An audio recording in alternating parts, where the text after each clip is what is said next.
Hello, my name is Keshwani. That's Keshwani, Keshwani. Excuse me. I have been solving math problems for GMAT, data sufficiency problems actually, for GMAT out of this book here, GMAT Review, the official guide, 12th edition. If you do not own this book already, purchase one immediately.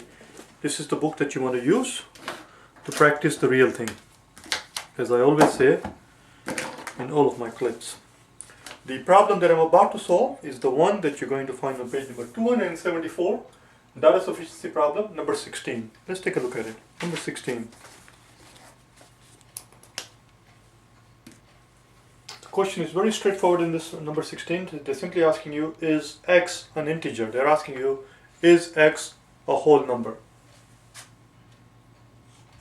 Is x an integer? Which is same as saying a whole number.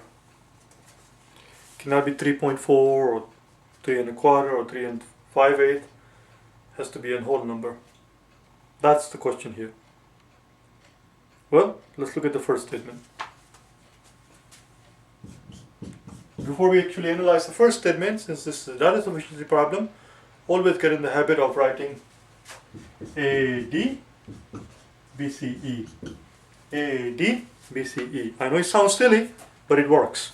Train yourself and immediately write it down. As soon as the data sufficiency problem pops up on the screen, put that down, jot it down. AD, BCE. It helps you keep track of the inventory of what answer choices are left and what have been ruled out. I could not have put it more succinctly than that. That is the purpose. The first statement says x over 2 is an integer. X over 2 is an integer.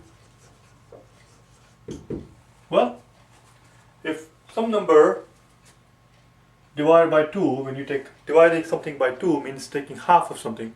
If half of something is a whole number, then that something would have to be a whole number itself. You see? Would have to be a whole number itself. Actually, it's more than that. We will know that x is an even number, as a matter of fact. X is an even number because 8 divided by 2 is an integer, 6 divided by 2 is an integer. But we are not interested in the fact that x is even. What we are interested in knowing is that if x would have to be a whole number, any whole number divided by 2, if it's an integer, that number would have to be also an integer. I'm not sure how good of a job am I doing of convincing you. The word that comes to my mind right now is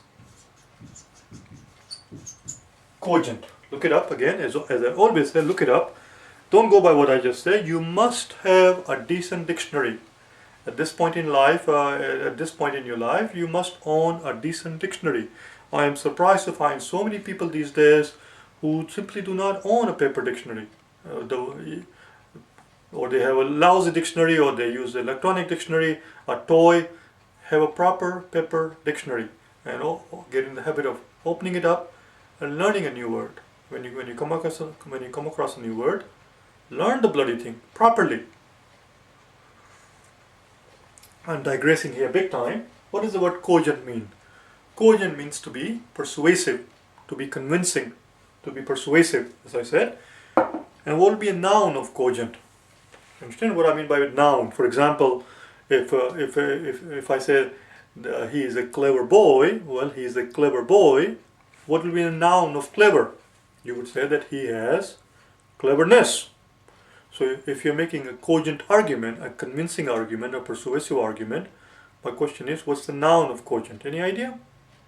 The noun of cogent is,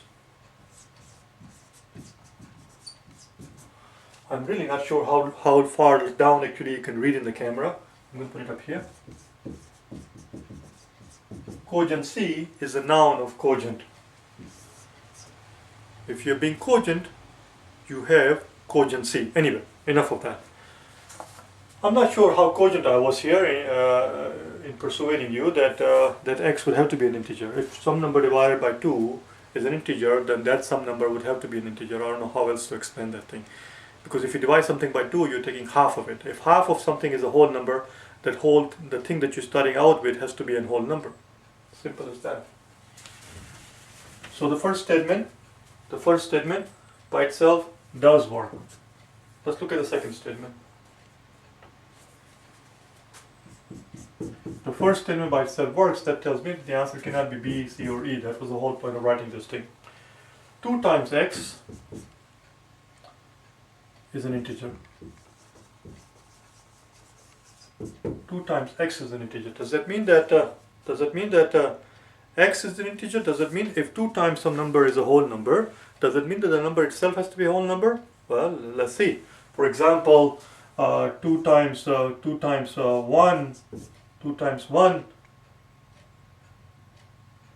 is 2, which is an integer.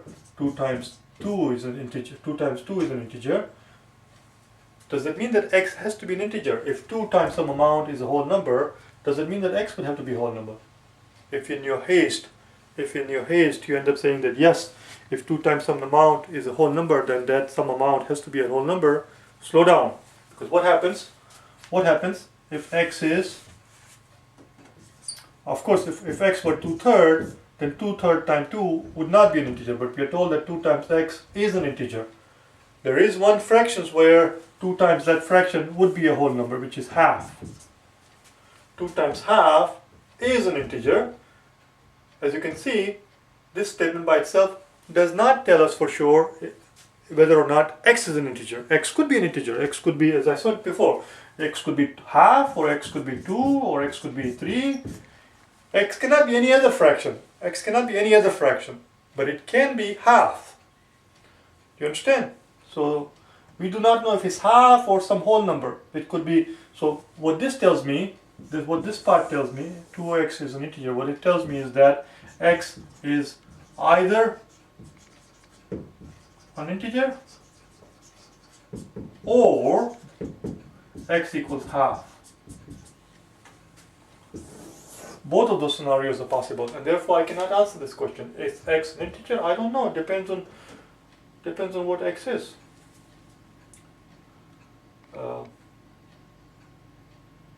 It could be half, or it could be an integer.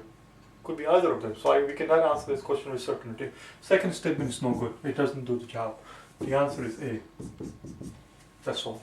The answer is A. That's all there was. I hope that you found it helpful. If you wish to get hold of me for personal private tutoring, I do face-to-face tutoring. I tutor over the telephone. I tutor over the internet through Skype. If you wish to get hold of me for any sort of help that you might be seeking for your preparation in GMAT, I do the entire exam. I also do GRE. Some schools these days, the business schools, are beginning to look at GRE scores as well. I do GRE and GMAT. If you wish to get hold of me, go to my website at www.prep.gmat.com and send me an email. Or you can go to www.keshwaniprep.com and send me an email. Alright? Thanks.